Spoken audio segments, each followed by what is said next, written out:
नमस्कार दोस्तों, एक और कहानी के साथ आपका स्वागत है। दोस्तों, इस कहानी में कौवा तुलसी, ब्राह्मण और फल्गु नदी व गाय को माँ सीता ने श्राप क्यों दिया था, आइए जानते हैं। इसके पीछे का कारण यही है कि गया में आज भी तुलसी का पौधा नहीं उगता है।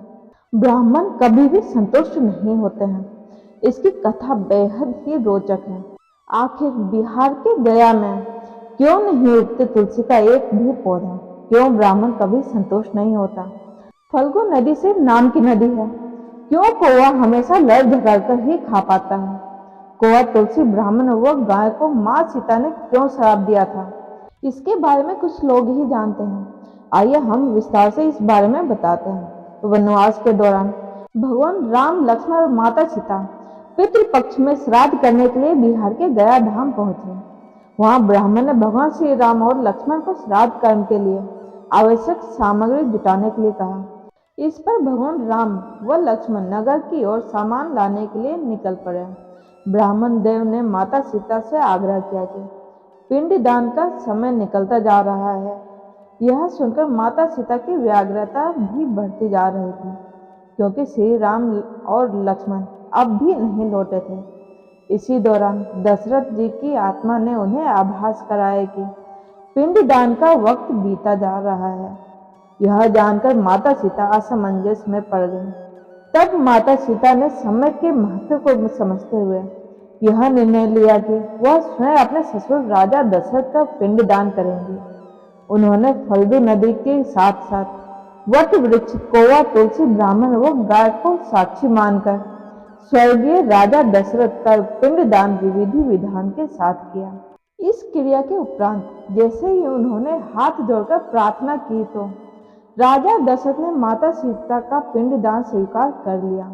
माता सीता इस बात से प्रफुल्लित हुई कि उनकी पूजा दशरथ जी ने स्वीकार कर ली है। इसके बाद उनके मन में संशय भी हुआ कि प्रभु राम इस बात को नहीं मानेंगे, क्योंकि पिंडदान पुत्र के बिना नहीं हो सकता है।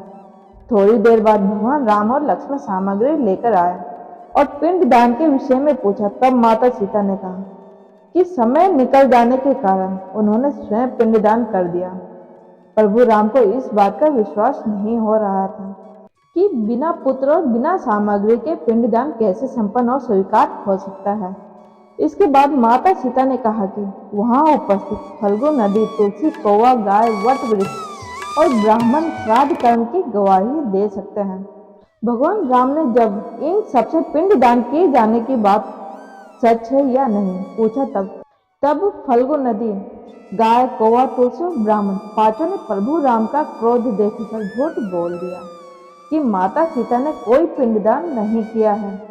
वट वृक्ष ने सत्य कहा कि माता सीता ने सबको साक्षी मानकर विधि पूर्वक राजा दशरथ का पिंडदान किया है। पांचों साक्षी के झूठ बोलने पर माता सीता ने क्रोधित होकर उन्हें आजीवन श्राप दे दिया। फल्गु नदी को श्राप दिया कि वह सिर्फ नाम की नदी रहेगी, उसमें पानी नहीं रहेगा। इसी कारण फल्गु नदी आज भी गया में सूखी है। गाय को श्राप दिया कि गाय पूजनीय होकर भी सिर्फ उसके पिछले हिस्से की पूजा की जाएगी और गाय को खाने के लिए दर बदर भटकना पड़ेगा। आज भी हिंदू धर्म में गाय के सिर्फ पिछले हिस्से की पूजा की जाती है। माता सीता ने ब्राह्मण को कभी भी संतुष्ट ना होने और कितना भी मिले उसकी दरिद्रता हमेशा बनी रहेगी का श्राप दिया। इसी कारण ब्राह्मण कभी दान दक्षिणा के बाद भी संतुष्ट नहीं होता है। माता सीता ने तुलसी को श्राप दिया कि वह कभी भी गया की मिट्टी में नहीं उगेगी। यह आज तक सत्य है कि गया की मिट्टी में तुलसी नहीं फलती है। और कौवा को हमेशा लड़ झगड़ कर खाने का श्राप दिया था। कौवा आज भी खाना अकेले नहीं खाता है, दीर्घायु का दिया था आशीर्वाद। माता सीता ने जहाँ इन पांचों को श्राप दिया, वहीं सच बोलने पर वट वृक्ष को आशीर्वाद दिया कि उसे लंबी आयु प्राप्त होगी, वह दूसरे को छाया प्रदान करेगा, पतिव्रता स्त्री उनका सम्मान करेगी और पूजा करेगी। इसलिए वट वृक्ष की पूजा आज भी होती है। इस बात का विश्वास नहीं हो रहा था कि बिना पुत्र और बिना सामग्री के पिंडदान कैसे संपन्न है और स्वीकार हो सकता है। इसके बाद माता सीता ने कहा कि वहाँ उपस्थित फल्गु नदी, तुलसी, कौवा, गाय, वट वृक्ष